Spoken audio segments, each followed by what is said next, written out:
क्या आपको भी अपना टास्क लिस्ट ट्रैक करने के लिए बार बार कट कॉपी पेस्ट करना पड़ता है? एक टास्क कंप्लीट हुआ नहीं कि उसे मैनुअली दूसरे शीट में डालना, फिर पुरानी रो डिलीट करना। आज मैं आपको सिखाऊंगा कैसे आप गूगल शीट में एक बटन बनाइए, क्लिक कीजिए और टास्क अपने आप सही शीट में मूव हो जाएगा, बिना किसी कोडिंग नॉलेज के। चलिए शुरू करते हैं। नमस्ते दोस्तों, मैं हूं आपका होस्ट, एक फाइनेंस प्रोफेशनल जो डेली एक्सेल और गूगल शीट्स के साथ काम करता है। इस चैनल पर हम ऐसे ही प्रैक्टिकल टूल्स सिखाते हैं जो आपका टाइम बचाए। अगर आप पहली बार आ रहे हैं तो चैनल को सब्सक्राइब कर लीजिए और बेल आइकन दबाना मत भूलना, क्योंकि ऐसी यूजफुल वीडियोस हर हफ्ते आती है। सोचो आपके पास एक टास्क लिस्ट शीट है और 3 अलग अलग कैटेगरीज हैं, task A, task B, task सी।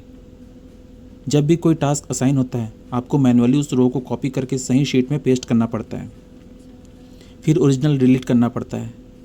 ये काम रोज़ करने में कितना टाइम वेस्ट होता है, और अगर गलती से गलत रो डिलीट हो गई तो इसी प्रॉब्लम को सॉल्व करने के लिए हम आज बनाएंगे एक चेकबॉक्स प्लस बटन सिस्टम जो गूगल ऐप स्क्रिप्ट के थ्रू काम करेगा।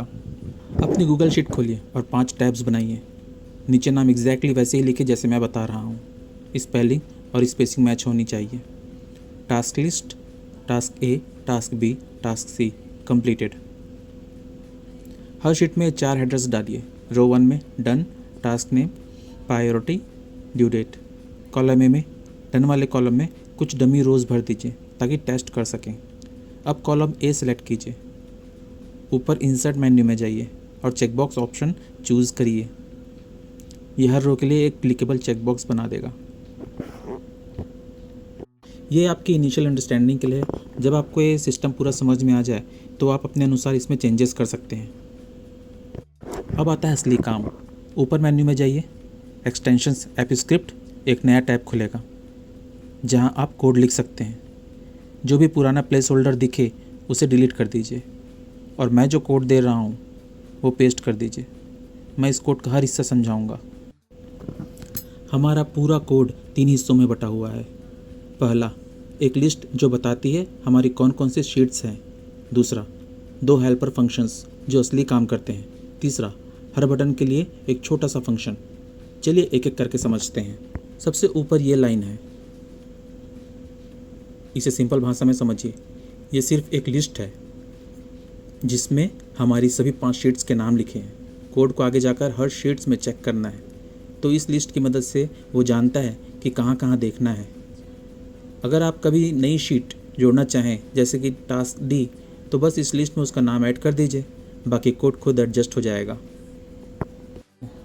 अब बात करते हैं गेट लास्ट डेटा रो फंक्शन की। इसका काम है ये पता लगाना कि शीट में असली आखिरी टास्क कौन सी रो में है। आप सोचेंगे इसकी क्या ज़रूरत, गूगल शीट्स खुद तो बता सकती है ना कि आखिरी रो कौन सी है। यहीं पर प्रॉब्लम आती है।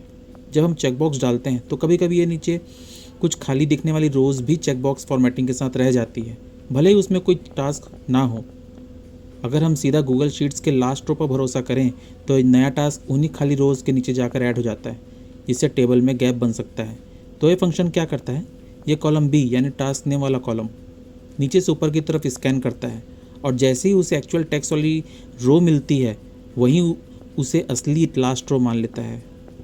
अगला फंक्शन है अपेंड रो सेव। ये सीधा गेट लास्ट डेटा रो का इस्तेमाल करता है। वो असली आखिरी रो पता करता है और नया टास्क ठीक उसके एक रो नीचे डाल देता है। यही वजह है कि अब टेबल हमेशा सही जगह ग्रो करता है, कोई गैप नहीं बनता। अब आता है फाइंड डुप्लीकेट फंक्शन। ये डुप्लीकेट चेक करने का काम करता है। इसे 3 चीज़ें दी जाती हैं, स्प्रेडशीट जिस टास्क का नाम चेक करता है और वो शीट जिसे स्किप करना है, क्योंकि वो तो शीट है ही। ये फंक्शन ऑल शीट्स वाली लिस्ट में हर शीट पर जाता है, सोर्स शीट को छोड़कर, और कॉलम बी में देखता है कि क्या कोई रो से मैच होने वाला एग्जैक्ट नाम मिलता है। अगर मैच मिल जाए तो ये फंक्शन उस शीट का नाम रिटर्न कर देता है, जैसे कंप्लीटेड। अगर कहीं भी मैच नहीं मिलता तो ये नल रिटर्न करता है, यानी कुछ नहीं मिला, सेफ है, मूव करना। स्ट्रिंग वेल ट्रिम वाला हिस्सा इसलिए है ताकि एक्स्ट्रा स्पेस की वजह से गलत मिसमैच ना हो, जैसे टास्क ABC स्पेस और टास्क ABC को सेम माना जाए। अब सबसे बड़ा फंक्शन मूव चेक्ड रोज, यही असली काम करता है जब आप कोई बटन दबाते हैं। ये स्टेप बाय स्टेप ऐसे चलता है। स्टेप 1, सबसे पहले ये देखता है कि शीट में कौन सी रोज चेक्ड है। अगर कोई भी चेक नहीं है तो नो टास्क सिलेक्टेड वाला पॉपअप आता है और फंक्शन वहीं रुक जाता है। स्टेप 2, अगर कुछ रो चेक्ड है तो तो एक कन्फर्मेशन पॉपअप आता है, आर यू श्योर, यस या नो के साथ। नो दबाने पर कुछ नहीं होता। यस दबाने के बाद हर चेक ड्रॉ पर एक एक करके ये चेक होते हैं। सबसे पहले फाइंड डुप्लीकेट को कॉल करके देखा जाता है, क्या ये टास्क कहीं और भी मौजूद है। अगर हाँ तो पॉपअप आता है बताते हुए कि इस शीट में मिला और वो टास्क मूव नहीं होता, अगली रो पर चला जाता है। अगर डुप्लीकेट नहीं मिला तो अपेंड रो सेव की मदद से टास्क डेस्टिनेशन शीट में सही जगह ऐड हो जाता है और सोर्स कोड से भी वो रो हट जाती है। एक ज़रूरी बात, रोज़ को हम नीचे से ऊपर प्रोसेस करते हैं, ना कि ऊपर से नीचे। ऐसा इसलिए क्योंकि जब हम कोई रो डिलीट करते हैं तो नीचे की सारी रोज़ ऊपर शिफ्ट हो जाती है। अगर हम ऊपर से नीचे जाते तो रोज़ नंबर्स गड़बड़ हो जाते और गलत रोज़ पर असर पड़ता। आखिर में हर बटन के लिए एक बहुत ही छोटा फंक्शन है। जैसे ये फंक्शन खुद कुछ नहीं करता, बस बताता है यहाँ से वहाँ जाना है और असली काम मूव चेक्ड रोज़ को सौंप देता है। यही वजह है कि हमें हर बटन के लिए पूरा लॉजिक दोबारा नहीं लिखना पड़ता, बस एक लाइन काफ़ी है।